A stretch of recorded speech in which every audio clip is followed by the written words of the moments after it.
Now seems that things are a little bit more calm. Can you see that flag over there? Like Islamic, jihadist, or no? They're happy to see tourists here again. Hand by hand, united for one country. There are some castles here from the times of the Crusades. The people here weren't happy at all.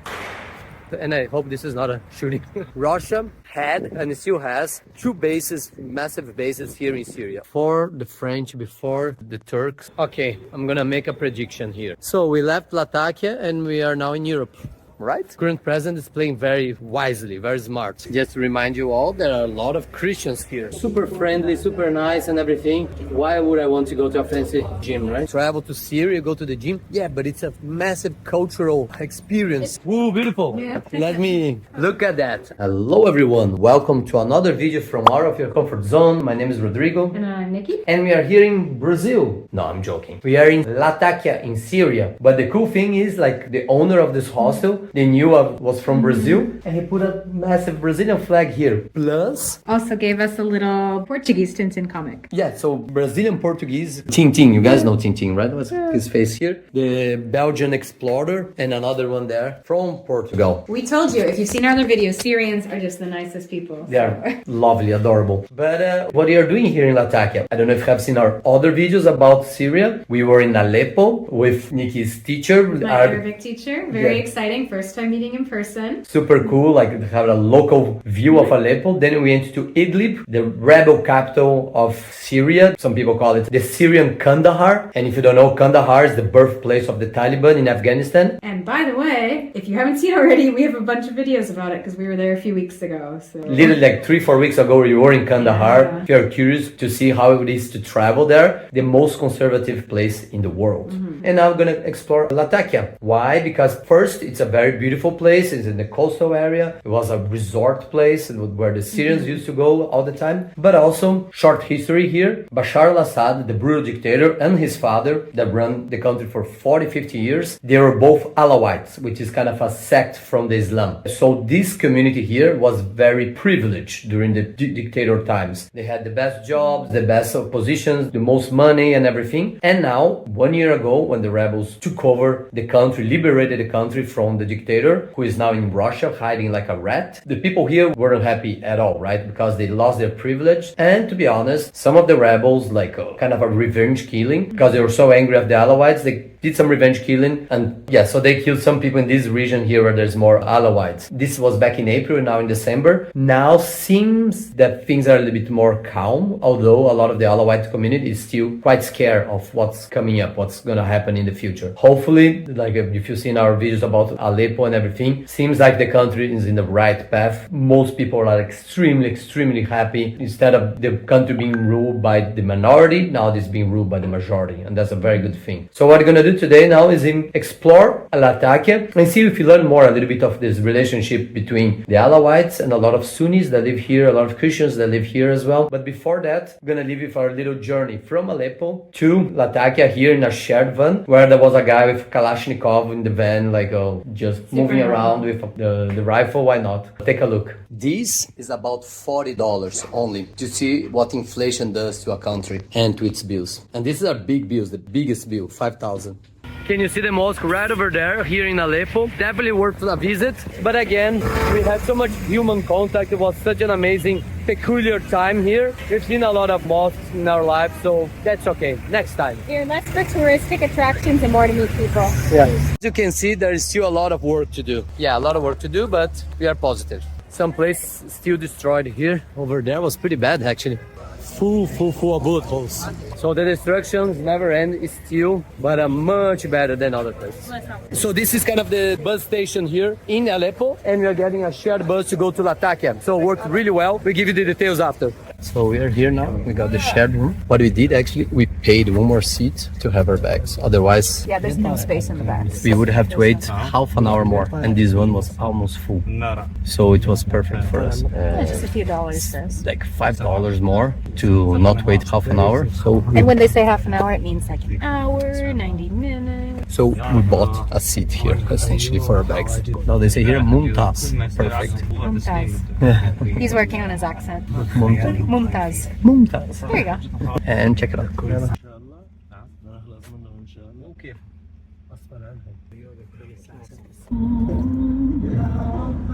We stopped here to have a break in the bit of the way from Aleppo to Latakia, and it's just weird a little bit, the guy armed inside the van. That is the thing about security here. Actually, it's pretty good at the moment, yeah. But anyway, it reminds of Israel, where you see people walking around with rifles and everything. It's kind of cool. Train, like, Yeah, cool. yeah. That's one way to describe it. I said cool, no, kind of weird. Ah, I would kind of say. weird. Yeah. Talk to you soon from Latakia.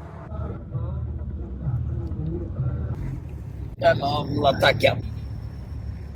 And here we have a Latakia. Very nice buildings here. One, because as we mentioned, the place was the heart of the government that was here before. Also, the rebels never arrived here. So this place wasn't bombed, destroyed essentially at all. This is just like it's a new building, construction. So everything here looks great. It's not a super rich area, but it's a decent middle class place here. Compared to Aleppo, where a lot of Aleppo was destroyed and you still see today. You see a lot of the destructions here never happened. Sorry, truck. So far, walking around here seems like really pleasant. Very quiet, but I think maybe because one, it's the winter, so less people, and Yeah. also yesterday was the liberation anniversary. So everyone is tired out from Yeah. staying up all night. But yeah, so here like it's super famous during the summer, obviously. It's like the coast is right there. We're gonna show you the corniche soon. We're gonna walk around there. After we eat. After we eat, you're Tired. starving. Oh wow, I'm telling you, Syrians are amazing. Like almost every restaurant we go, They literally, give us a little treat. they give us a little treat. I would say 100% of the restaurants we went, essentially, they gave us little treat. Because as one, they are super hospitable. Two, they want more tourists. They're happy to see tourists here again, and they want more tourists coming back to Syria. Honestly, I also think they're excited that a foreigner can speak some Arabic, Yeah. to be honest. It helps, yeah. It helps. But it's like this place has so much potential, so much history. There are some castles here from the times of the Crusades. Yeah. It's like incredible how much history. So I mean, Aleppo itself is one of the oldest cities in the world. exactly, yeah. Oh, this is fine. I'm gonna eat that because then we talk about. I'm ready now for a kebab.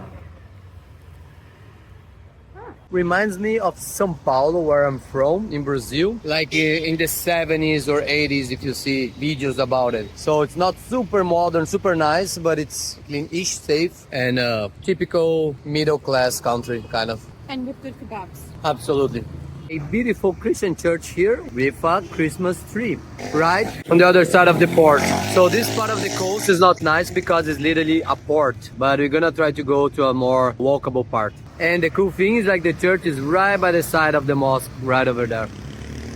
Nice restaurant, maybe we eat here after.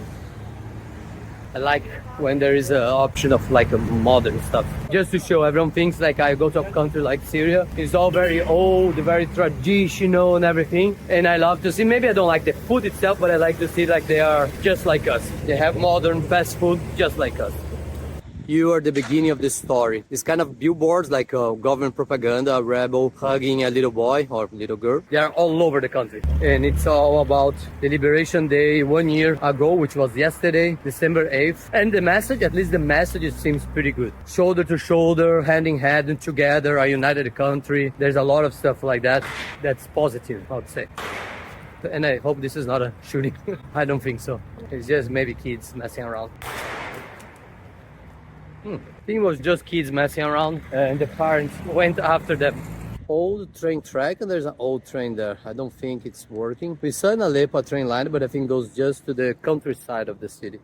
Can you see that flag over there? Like Islamic, jihadist or no? I'm not gonna say much about it because I already said a lot in my other video about the celebrations of 1 year of freedom for the new Syria. So if you wanna know more about that, I give a good explanation, what it means, if it means something bad or not. I explain in my other video. I'm gonna leave the link in the description. This area here is really nice. It's part of the Corniche, a little bit south of the little city center. Obviously, this is winter right now, right? So there's not that many people. And a lot of like restaurants are closed. Yeah, but the water is just there. And then you have like a nice, quite a few restaurants, nice buildings. And you stay here just chilling with your hookah, argile and everything and enjoying, or a coffee. Someone told me konnichiwa. That's the first one. We don't usually get mistaken for Japanese. Yeah, not stereotyping, but I don't think we look like Japanese. But they love the joke, like they started laughing and everything. Like, okay, If you ignore all the trash over there and the abandoned restaurant here, this is the kind of the tip of the corniche here where you were walking. So that was all the nice apartments that we were walking, passing by. And this is kind of a viewpoint. Cool seeing the locals taking pictures here. It has potential, I would say. Maybe in the near future, it's gonna be a cool place. Someone's gonna take over this restaurant and make like a cool bar restaurant. I'm saying, in general, Syria has a lot of potential. And Nikki, stay alone over there, ignoring me. So sad. So sad. Oh. This place looks super cool, but it's closed for the season. So it's not abandoned. Like you just see, it's like closed off. But if you come here in another season, might be nice. Another billboard about the liberation of the country, December 8th. I think the day of the liberation, there was a helicopter and just after throwing flowers, petals of flowers, like commemorating the liberation. And here you have a good idea of the size of the city because there's go all the way there. I don't know, to be honest, if the still Latakia or changed, but we came from all the way down there, northern part. And here it's nice. I don't know, some people just taking pictures, selfies. It's kind of cool. The color is beautiful. Mediterranean Sea. See, people are still celebrating after almost 3-4 days of non-stop celebration, culminating with yesterday's 1 year of liberation. People are still like showing their new flag. Very proud. And this is another part here. Kind of nice, beautiful. The boats over there, the part of the coast, much nicer than some of the other parts. That nice restaurant. And you could see like it was kind of seemed to be at some point in its life was organized here. Now it seems very much abandoned, like some important stuff. About 15 years ago. Yeah. Or I bet it was beautiful here. Exactly. Rat, big rat. Ooh, big guy. Wanna take home? Yeah. Yeah, see? That train line we saw passing through here before and then coming here. I think if one day they reactivate this train line, should be a pretty journey if you think about it, because it goes by the coast over there. Ah, this is the poster. Lotus, her teacher, I think, told me it's shoulder by shoulder, hand by hand, united for one country. If you speak Arabic, please. You speak better than me. Oh.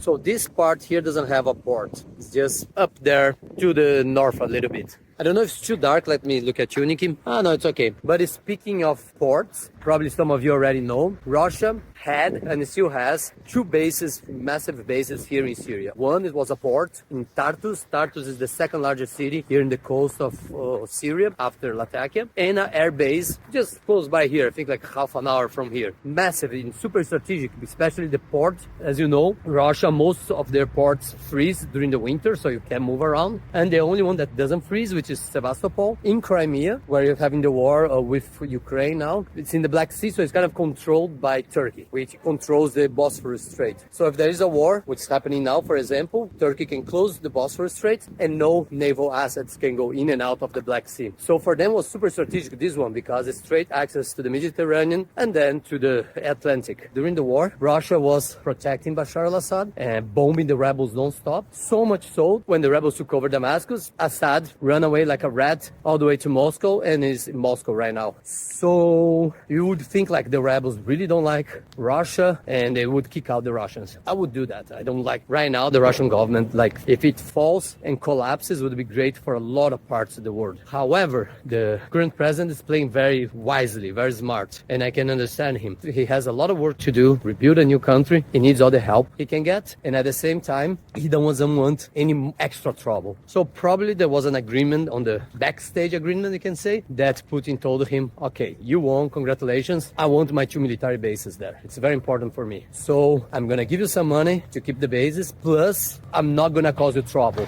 For instance, I could give some money to some Alawite, ex-military Alawites who were supporting Bashar al-Assad, and they can start a little rebellion. Try to stoke some violence. Insurgency, and the guy would have to keep fighting that insurgency for a long time, financed by the Russians. He said, okay, let's stay neutral with the Russians, let's get the money from the bases, and one less problem to think about it. Not great. I was going to say he's doing something similar with the U.S. He's trying to play all this different sides.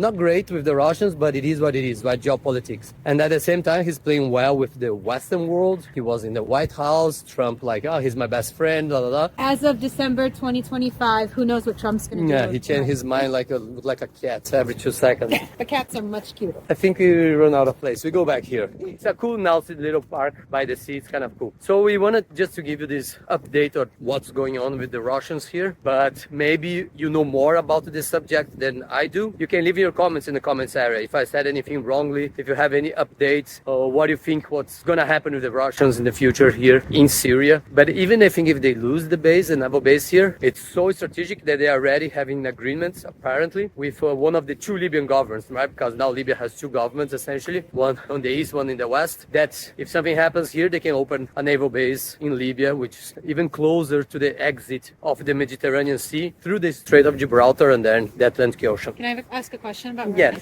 you can. Do they have any other presence here, or is it just the bases? Well, during the war, they had bases all over Syria, absolutely all over Syria. Our friends from Aleppo, they said like you would see the Russians walking around and everything. You like see them in cafes, trying to call their families and stuff. Yeah, they were all over the place, all the way to the east part where the Kurds were and everything. But now they're really limited to those two bases and in a much smaller scale. Like they downgraded a lot their naval assets, their air force assets in those two bases. Like it's much smaller. So see, guys, I'm learning too. I'm gonna ask him questions. Where's the exit here? I think it's that way. That way somewhere. Yeah, especially because they don't have many assets anymore, right? Like Ukraine destroyed almost everything they have. They had to borrow from North Korea, so they can't play around too much everywhere in the world at the same time. Look at Mali. Just research Mali, what's going on with the capital of Mali, Bamako, what they're doing there, the rebels, and the Russians were supposed to be protecting the Malian government. Take a look. And if you want Rodrigo to make a video about what's going on in Mali, drop in a comment. Yeah. He will. Even better if you help me fly, travel all the way to Mali to look at with my own eyes, and then I give you a report about it. As you can see, there are not many lights around here. Like you're in the middle of the city, in the middle of a little street, because there's a chronic lack of electricity, energy supply here in Syria. So all the cities throughout the day and the evening, they have revolving blackouts. Yeah, there were tons of electricity cuts when we were in Aleppo. There's a bunch here too. And that's why you see like massive generators. I show in the Aleppo video. Usually like, I think like a whole block of apartments, they buy together a generator, supplying electricity for that specific area of the city, or the infinity of solar panels. So many solar panels. So many solar panels. Anyone who can afford it buys one. And then they put batteries there, like a Lotus family had one, and I was playing around with the battery system and everything. So the electricity from the government runs out, their solar panels with the batteries kicks in. But also, besides that, remember, more than 2 million Syrians left the country. So a lot of these apartments are people who ran away from the war, and the apartments there are abandoned, completely dark. It's worth mentioning a lot of Syrians are coming back. We've already met quite a lot of Syrians here that have only come back since the fall of the regime. That's true, yeah. So maybe this is going to be pretty lively later on. And this noise here is from, look, generator right over there. Very futuristic, this mosque with all the colors. E bem-vindos ao Latakia Tetra Pórticos, Nick? Desculpa, é difícil. Tetra de 4, eu acho, né? É o Arco do Triunfo aqui de Latakia. É gigantesco esse lugar. É quase o Arco do Triunfo, mas tem duas partes aqui e ali. Não sei se vocês têm condição de ver o tamanho. É bem grande. Foi construído pelo Imperador Septimus, do Império Romano, em 1087 depois de Cristo. Ou seja, super antigo, quase 2000 anos. Deve ter muita história disso. Dá pra olhar, deixei o nome aí, vocês podem olhar no Wikipedia, mas é uma das atrações aqui de Latakia. Talvez a gente volte amanhã para ver isso aqui melhor durante o dia, mas já te dá uma ideia do que você tá vendo. Vou ver se eu consigo tirar uma foto agora para ficar melhor. Look at this friend we found here. You're so cute. Look at this. How face? It's your cat? No. From the city. Hey. Look at you, such a half cat. This is another neighborhood here, like with a massive flag of the new Syria over there. And it's kind of like a hopping and popping. That's when Syria becomes alive, is during the night like that. Super cool. They're not morning people here, I've been told. No. So this shopping street here, full of people, full of stores, everybody around walking and enjoying and shopping a little bit, as if we were in any other country in the world. Normal life? Normal life. but just a lot of flags because of the special day it was yesterday. Can you arrive here at the bazaar? One of the bazaars, maybe, at least this one, is for second-hand clothes. A lot of second-hand clothes. Oh, that's pretty interesting. Like the top of the bazaar looks super old. Here, the roof. It's like we are in a small cave here. Invited to see one of their stores here, and you see like it's super old. They're saying before the French, before the Turks. I'd like love to know how old that is. If you know anything about the bazaar here in Latakia, let us know. This is like a... Hundreds, maybe 1,000 plus years old. Yeah, the Middle Ages. I don't know. That's super interesting. بس هذا قبل الفرنسي؟ Okay. At the end of the day, we didn't figure out how old the bazaar is, so we count with your help. Salam alaikum. Ma salama.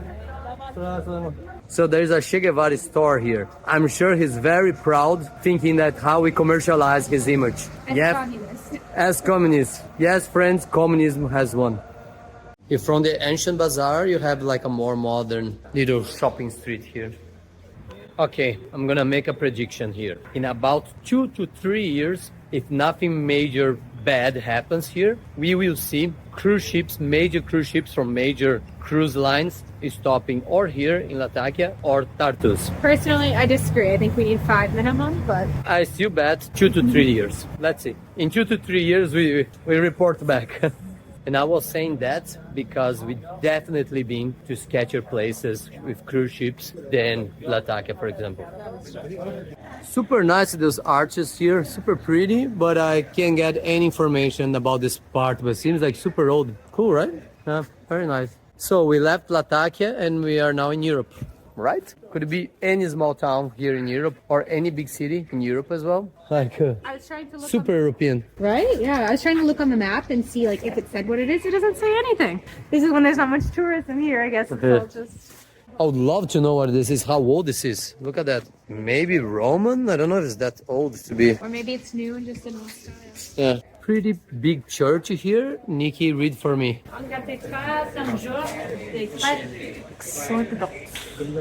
Cathédrale Saint-Georges de Greek Orthodox. St. George's Greek Orthodox Cathedral.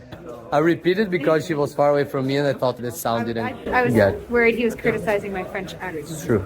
I wasn't. I like French. There's not a single person that noticed that we are foreigners and start talking to us and they say like, welcome to Syria, welcome to Syria. I think this is super cool, super nice people. If you've seen our videos so far we had from Syria, just positive about the people here. You see all the stores here like jewelry, so feels like it's kind of safe here. Look at that, like so easy to be close and doesn't seem too dangerous, I say. Just to remind you all, there are a lot of Christians here. Latakia, Aleppo, Damascus, huge Christian population. So I'm harassing her drinking water. I don't know why. What a weird thing to do.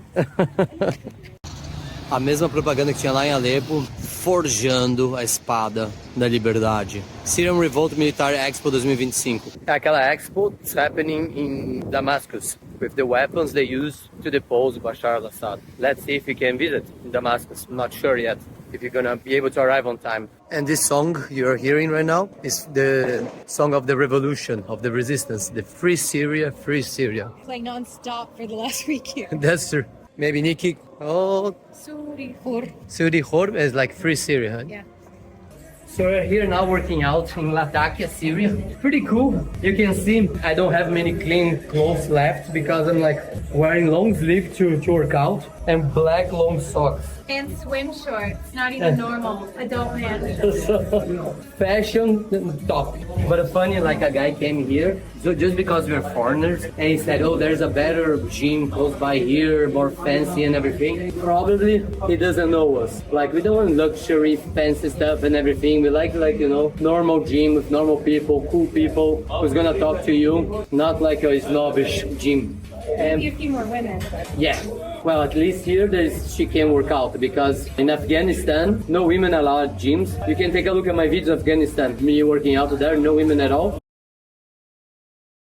And in Pakistan, women just had a small period that she can use the gym without the guys. But here, the owner's super friendly, super nice and everything. Why would I want to go to a fancy gym, right? Okay, bye. Hey! Okay, I'm gonna work out now. Oh, Nikki showing off. show off. And now Rodrigo's showing off. So shawarma kind of pizza. And I'm telling you, oh my gosh, Syrian people amazing. We made some friends at the gym. That's why I like also going to gyms, because you meet local people doing local things and you make friends. And now I think we got some gifts here as well. Every place we go, literally, they want to give us every single place. Woo, beautiful. Yeah. Let me look at that. Waiting for us. Shawarma, so it's made of chicken. Like, it's amazing, amazing. You saw, we just got something now. We went to the gym. You might think like, oh, come on, we're gonna travel to Syria, go to the gym. Yeah, but it's a massive cultural experience. It's so fun to go to gyms in other countries. Yeah, and people come to talk to us and everything and talk about their country, how happy they are that we are here, like seeing their country. First tourists after the war, almost there are almost no tourists, and come stay to my place and everything. Nice. Yeah, inviting us, saying we have to stay with them and have dinner at their house next to them. And we met this father and son, like the father worked at the gym, the son was working out with him, like super welcoming, like super lovely, helped us. I'm showing the pictures here. If you want to feel like a celebrity, if you want to feel like a... Not even a celebrity. No. You just want to feel well cared for. Well People are comforted. looking out for you. Exactly. Celebrity, I think, was more maybe Pakistan. Pakistan, I felt. Yeah. this way. Here's my like welcome. If you want to feel welcome when you're traveling and also contribute, like they wanted to have more tourists. They need the money. They need your dollars, euros, whatever you have to improve their economy after so much suffering. Come to Syria. I think so far it's been perfect, safe for us. And you've been even to Idlib, as I mentioned, was a bit sketchy. You can take a look. I'd recommend that with them. Yeah, I would. Idlib, I Just really watch our wouldn't. video instead. Watch our video and then you take your own conclusions. But the rest, perfect place.